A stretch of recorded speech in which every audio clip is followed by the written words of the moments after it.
안녕하세요. 장원대 교수입니다. 이번 시간에는 나이브 베이스 이론 그리고 오렌지를 사용하는 실습을 진행을 해보도록 하겠습니다.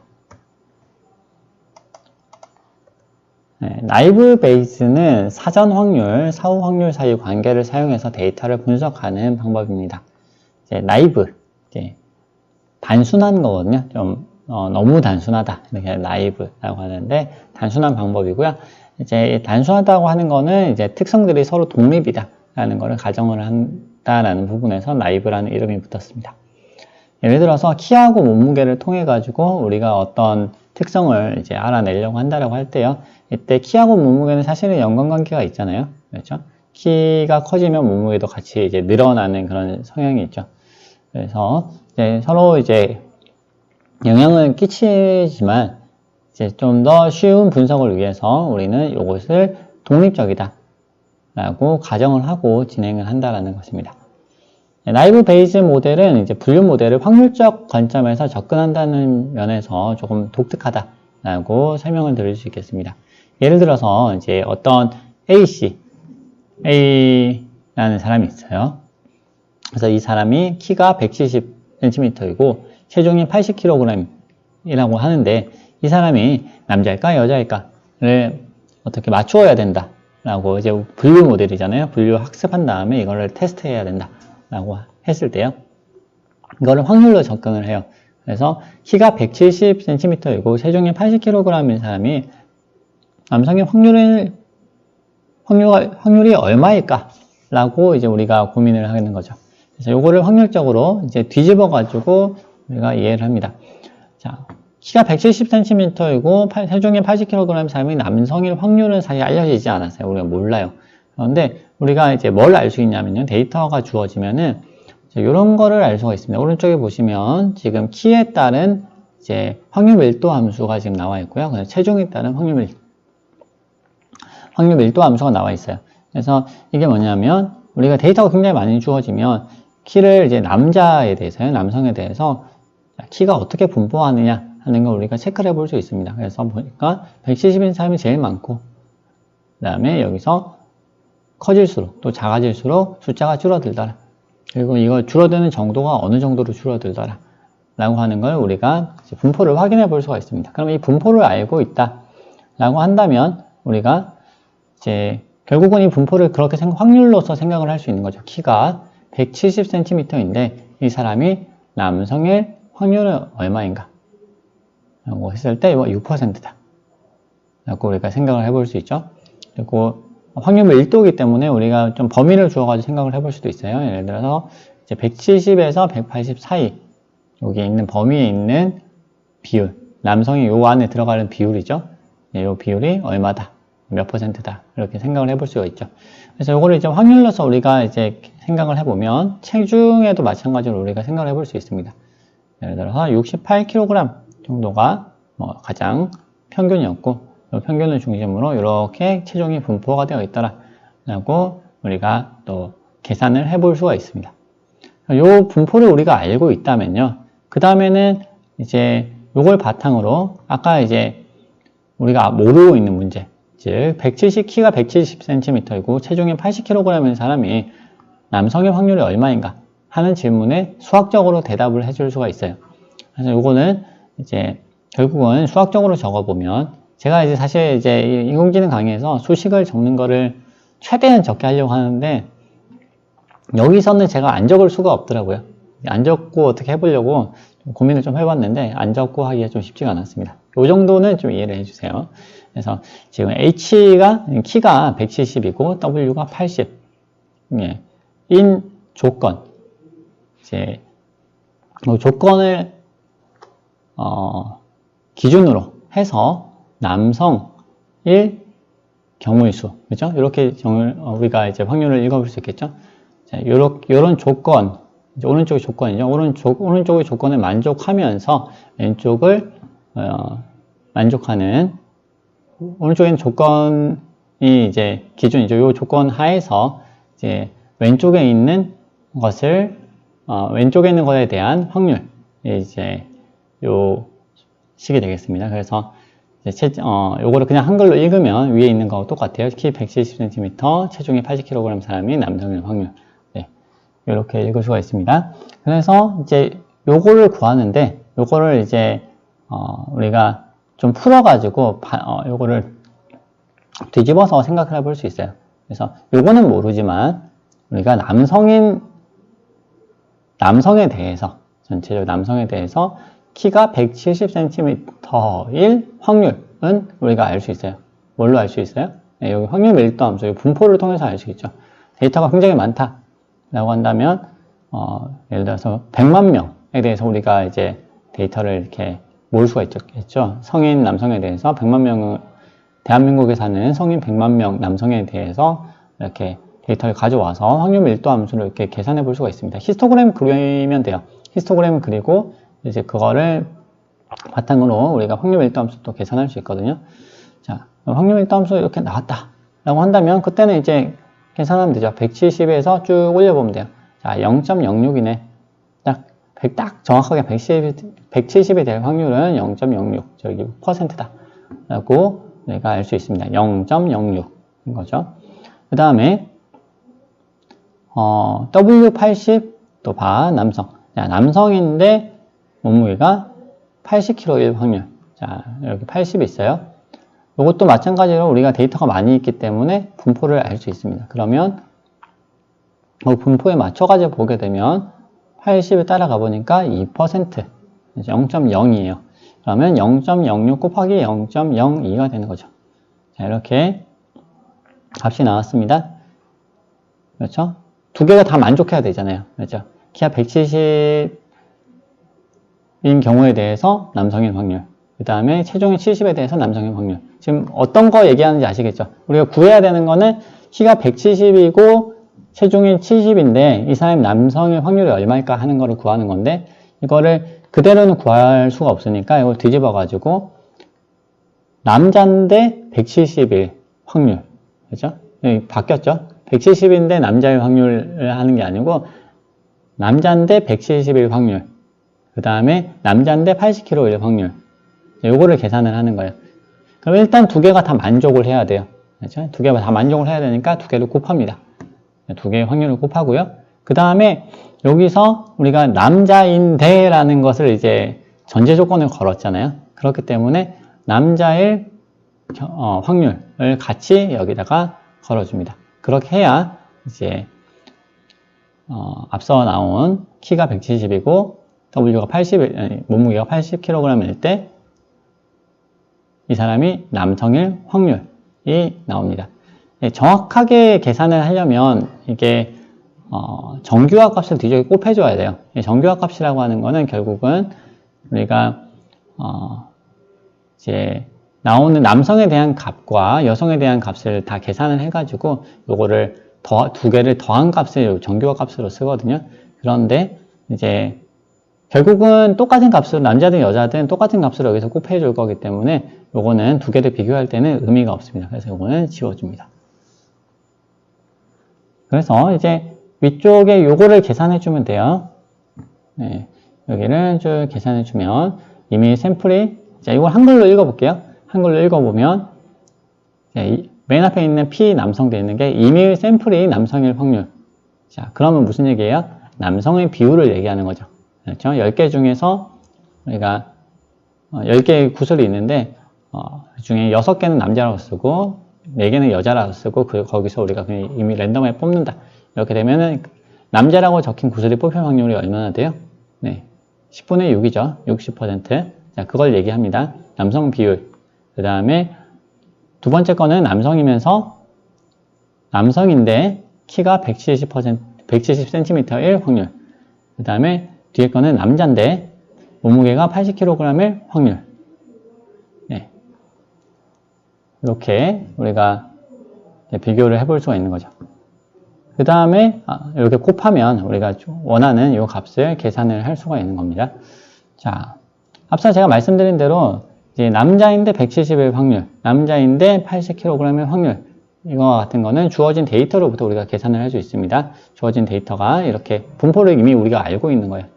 근데 이 분포를 이제 또 처음에 이제 분포를 모르는 상황이다 라고 우리가 생각을 하면 이 분포를 이제 데이터로부터 계산을 해내야 되잖아요. 그때 우리가 몇 가지 가정을 또 할 수가 있습니다.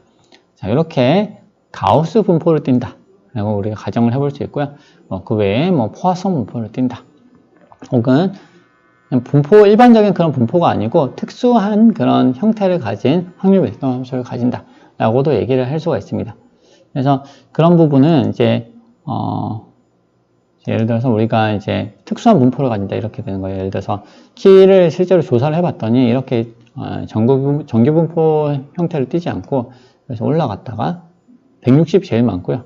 해봤더니 180이 또 180 몇 cm가 또 많더라. 이런 식으로 170은 정말 없더라. 이런 식으로 나올 수도 있는 거예요. 막상 조사를 해봤더니 그렇진 않겠지만요. 그래서 이제 이렇게 나온다면 이 분포 자체를 가지고 우리가 또 주어진 데이터 170이다. 이렇게 해가지고 이렇게 해보니까 얘가 확률이 0.005가 나왔네. 이런 식으로 우리가 이렇게 사용을 할 수가 있습니다. 네, 그래서 이제 나이브 베이즈 방법을 하기 위해서는요. 이렇게 지금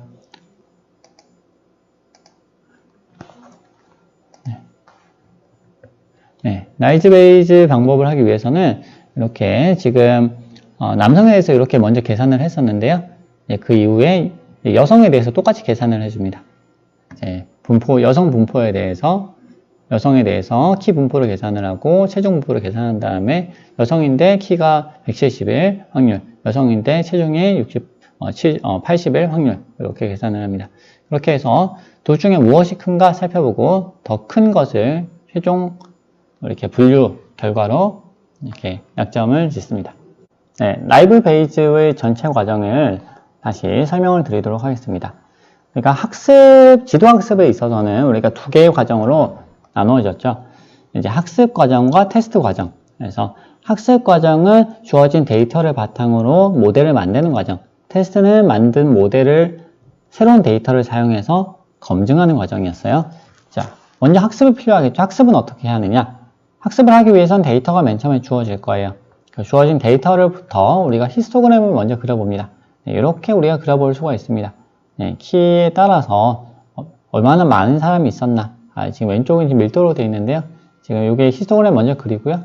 그 다음에 그 나온 히스토그램을 우리가 전체 크기 합이 이제 1이 되도록 이렇게 나눠줄 수 있습니다. 그래서 지금 밀도라고 지금 되어 있습니다.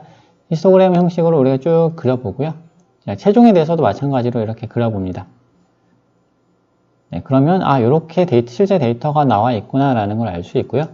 여기서 이걸 바탕으로 우리가 이제 확률 밀도 함수를 그려볼 수가 있습니다. 확률 밀도 함수가 이렇게 나왔어요. 그러면 여기서 지금 이렇게 봤을 때 전체적으로 오차가 어느 정도 난다 라는 거를 우리가 계산을 해볼 수가 있겠죠. 그리고 이 오차를 최소화시키는 확률 밀도 함수를 찾을 수가 있어요. 이 밀도 함수가 왼쪽으로 조금 밀리면 안 되겠죠. 밀도 함수가 경사가 더 급해져도 오차가 더 많이 발생하겠죠. 그런 부분들을 우리가 계산을 해서 이제 가장 최적의 그런 파라미터를 찾습니다. 일단 지금 여기서는 일단 가우스 분포를 가정한다라고 하고 그 파라미터를 찾은 거고요. 요거를 쓰지 않고 이렇게 확률 밀도 함수를 이렇게 만들어서 쓰지 않고 스무스딩해서 쓰지 않고 이걸 요 그대로 요 함수 그대로 써도 이제 우리가 문제를 푸는 데는 사실 지장은 없습니다. 그 정답이 얼마나 정확한가 하는 거는 좀 다른 문제고요. 이제 풀 수는 있어요. 그래서 이제 어쨌든 이렇게 해가지고 어떤 가우스 분포를 가정을 해가지고 우리가 요 정도 분포를 가질 거야 라고 우리가 예측을 해볼 수가 있습니다. 자, 여기까지 완료가 되면 이제 학습이 끝난 거예요. 그리고 학습 과정이 되게 어떻게 보면 단순하죠. 그렇죠. 나이브입니다. 나이브 베이즈 방법이에요. 그리고 이걸 바탕으로 새로 주어진 데이터의 독립변수의 집합. 키와 체중이 여기서 독립변수죠. 그래서 새로 주어진 데이터가 예를 들어서 180이다. 체중은 80이다. 이렇게 되면 독립변수별로 각각 확률을 계산합니다. 180일 때 얼마냐? 1.5. 예를 들어서 80일 때 얼마냐? 네, 2. 이렇게 해가지고 2%. 이렇게 해가지고 계산을 하고요. 이제 요걸 가지고 특정 카테고리에 속할 확률을 계산을 합니다. 네. 키가 180일 때 남자일 확률. 체중이 80일 때 남자일 확률. 한 다음에 두 개를 곱하고, 그 다음에, 임의의 샘플에서 우리가 샘플을 추출했을 때 그 샘플이 남자일 확률. 네, 이렇게 세 개를 곱해줍니다. 그러면 우리가 원래 알려고 했던 주어진 값. 네, 키가 180, 체중이 80인 데이터가 특정 카테고리, 남자의 C1, 남자의 속할 확률을 우리가 계산을 해볼 수가 있는 거죠. 그리고 마찬가지로 우리가 여성에 대해서도 여성에 주어진 데이터가 여성 그룹에 속할 확률을 계산을 합니다. 그러면 마찬가지로 우리가 이제 이런 밀도 함수를 두 개를 더 그려야 돼요. 그렇죠? 여성에 대해서 하나 그리고 체중도 여성에 대해서 또 하나 그려줘야 됩니다. 그러면 이제 이때 P1하고 P2를 각각 계산을 해가지고 둘 중에 큰 것을 우리가 선택을 합니다. P1이 더 크다. 최종적으로 P1, P2가 나오잖아요. 그럼 P1이 더 크면 요거는 C1 그룹으로 분류하고 그렇지 않으면 C2 그룹으로. 큰 것을 좀 더 큰 확률을 우리가 선택을 한다는 거죠. 자, 여기까지가 나이프 베이저의 전체 과정이 되겠습니다. 근데 여기서 약간 궁금한 부분이 생기실 수가 있어요. 자, 뭐냐면 만약에 지금 우리는 2진 분류인데 이제 분류할 것 대상이 3진이다, 4진이다, 카테고리 숫자가 더 많다 이렇게 되면 어떻게 됩니까? 라고 이제 질문하실 수 있을 것 같아서 간단하게 설명을 드리겠습니다. 자, 지금 오른쪽에 지금 이렇게 그래프가 나와 있는데 이 확률 밀도 함수는 사실은 남성에 대한 확률 밀도 함수죠. 그래서 이거를 한번 여성에 대한 것도 한번 그려보겠습니다. 이렇게 해가지고 이렇게 그렸어요. 자, 체중도 우리가 해보니까 뭐 이렇게 해가지고 이렇게 나왔어요. 자, 그림이 좀 이상한데 뭐 이 정도 나왔다고 해보겠습니다. 이렇게 해서 자 계산을 하면 각각을 우리가 계산을 해볼 수 있겠죠. 남성에 대해서 이거 예를 들어서 170이 나왔다 라고 했을 때 170이 여성에 대해서 우리가 확률 계산해 볼 수 있고요. 그 다음에 남성에 대해서도 확률을 계산해 볼 수 있어요. 자, 그러면 여기 좀 또 다른 카테고리를 넣어보고 싶어요 라고 얘기를 할 수 있어요. 예를 들어서 어린이, 그죠? 어린이가 있다. 그러면 어린이에 대해서 초등학생이 이렇게 해가지고 이렇게 해서 뭐 확률 밀도 함수가 또 나올 수 있습니다. 혹은 뭐 초등학생 남자, 초등학생 여자, 뭐 기타 등등 해서 계속 우리가 카테고리를 만들어 볼 수 있겠죠. 그러면 이렇게 해가지고 카테고리가 이렇게 계속 나와집니다. 그러면 이제 이거에 대해서 우리가 결과적으로는 이제 이전에 로지스틱 분류를 여러분이 이제 공부를 하셨는데 로지스틱 분류에서는 이게 분류가 굉장히 단순했어요. 이제 특정 스레스홀드를 딱 주고 스레스홀드 넘어가면은 뭐 남자, 스레스홀드 안 넘어가면 여자 뭐 이런 식으로 이제 분류를 했었는데 여기서는 지금 보시면 어떤 특정 키에 대해서 예를 들어서 160에 대해서 요거를 이제 단순하게 이제 어떤 하나의 카테고리만 지금 보는 것이 아니고 여러 개의 카테고리가 같이 지금 얽혀 있는 거죠. 이제 남성일 확률이 얼마, 여성일 확률이 얼마, 어린이일 확률이 얼마, 뭐 이렇게 등등으로 해가지고 여자 어린이일 확률이 얼마, 뭐 기타 등등으로 계속 우리가 늘려갈 수가 있겠습니다. 로지스틱 회계 분석에서는 우리가 160을 기준으로 나눴다 이렇게 하면 이런 식으로 나뉘죠. 이렇게 나뉩니다.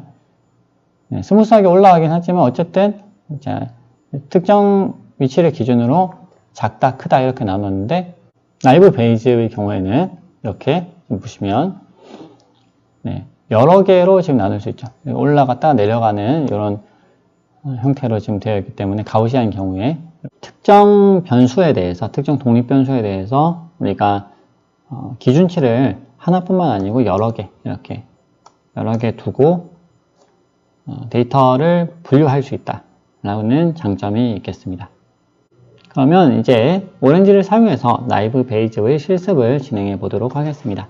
그러면 오렌지를 사용해서 나이브 베이즈의 실습을 진행해 보도록 하겠습니다. 지금 여러분이 보시고 있는 이 화면은 지난 시간에 로지스틱 회계를 통해서 지금 타이타닉 데이터를 분석한 그 내용입니다. 사실 여기서 이제 그 베이스로 바꾸려면 바꿔야 될 건 이거 하나밖에 없습니다. 네, 지금 프리딕션으로 되어 있는데요. 요거 로지스틱 리그레션 대신에 요거 대신에 네, 저거를 넣으면 되겠습니다. 베이스를 넣어 보겠습니다. 지금 모델에 보시면요, 나이브 베이스가 있어요. 베이스를 가져와서 넣고요. 그 다음에 선택 데이터를 넣어 보겠습니다. 로지스틱 리그레션 헷갈리니까 지워버릴게요. 네, 지우고 이 결과를 테스트 앤 스코어에 넣습니다. 자, 그러면 네, 해보니까 네, 지금 정확도가 78.5% 이렇게 나왔죠. 아까 뺐던 리그레션을 다시 한번 넣어볼까요? 로지스틱 리그레션 아래쪽에 있네요. 이거를 테스트 앤 스코어에 같이 넣어보겠습니다. 테스트 앤 스코어는 여러 개의 모델을 같이 넣어가지고 테스트할 수 있도록 지금 디자인 되어 있습니다. 한번 보시겠어요? 보시면 네, 지금 10폴드로 지금 돌아가고 있고요. 네, 나이브 베이스가 네, 78.5%, 그다음 로지스틱 리그레션이 79.3%. 네. 요 타이타닉 데이터에 대해서는 지금 나이브 베이스보다 이제 로지스틱 리그레션이 더 좋은 결과를 보이고 있다라는 거를 여러분이 보실 수가 있어요. 지금 다른 것들은 그냥 지워버리겠습니다. 지워보고요. 지운 다음에 네, 타이타닉 데이터 말고 좀 다른 데이터를 한번 넣어보죠. 이번에는 지우겠습니다. 이 타이타닉 데이터 들어있는 거는 그대로 놔두고요. 데이터를 네.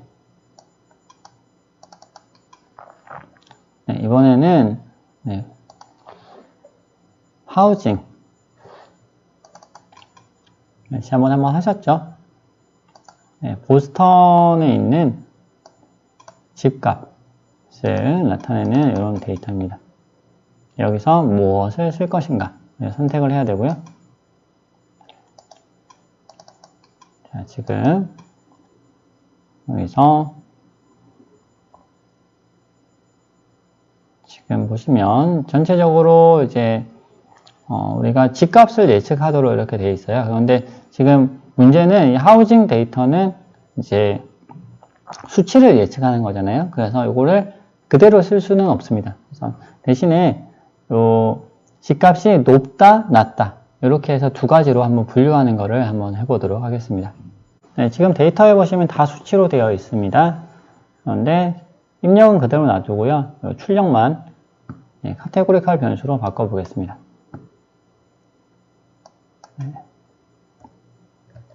네, discretize 가져오겠습니다. 네, discretize에서 우리가 기본적으로는 이렇게 카테고리로 변수로 안 바꿀 거예요. 기본적으로는. 그래서 디폴트는 leave numeric 요거 아니고 leave numeric으로 해주고요. 그런데 아래쪽에서 보시면 변수들 중에서 출력 MEDV 요 값은 우리가 바꿔줍니다. discretization 집값이 높다, 낮다, 보통이다 까지 해보겠습니다. 그래서 지금 세 단계로 이렇게 나눴습니다. 이렇게 나누고요. 그 다음에 나눈 거를 잘 나눠졌는지 데이터 테이블로 살펴보겠습니다. 해보니까 지금 MEDV 같은 경우에 20보다 작은 경우 20에서 35 사이인 경우, 35보다 큰 경우 이렇게 세 단계로 잘 나누어진 것을 보실 수가 있고요. 그 다음에 요거를 셀렉트 칼럼스에 넣어줍니다. 자, 그러면 셀렉트 칼럼스에서는 지금 입력을 지금 좀 보는 거죠. 어떤 거를 쓸 거냐. 전체를 지금 다 쓰고 있습니다. 다 써서 한번 테스트를 해보자 하는 거죠. 지금 열심히 학습과 테스트 과정이 지금 돌아가고 있어요. 70%, 90% 금방 끝나겠네요. 결과를 보시면 나이브 베이즈로 한 것이 지금 71.4%, 로지스틱 회계로 한 것이 82.1%. 역시 이 경우에도 로지스틱 회계가 더 좋은 결과를 보이고 있네요. 자, 이것만 보시고 로지스틱 회계가 나이브 베이즈보다 항상 좋다 이렇게 생각하시면 안 돼요. 이거는 이제 케이스 바이 케이스라서 어떤 경우에는 나이브 베이즈가 더 잘 나오고 어떤 경우에는 로지스틱 회계가 더 잘 나옵니다. 그래서 이 두 가지 데이터에 대해서는 일단은 나이브 베이즈보다는 로지스틱 회계가 더 좋은 결과를 보였다라는 것을 이제 여러분이 보실 수가 있었습니다. 오늘 이렇게 이제 나이브 베이즈에 대해서 설명을 드리고 그리고 오렌지를 사용해서 실습하는 것까지 진행을 해봤습니다. 그러면 이 다음 시간에는 테스트 앤 스코어에 나오는 이 값들이 도대체 무슨 의미인지를 이렇게 설명을 드리는 시간을 가지도록 하겠습니다. 감사합니다.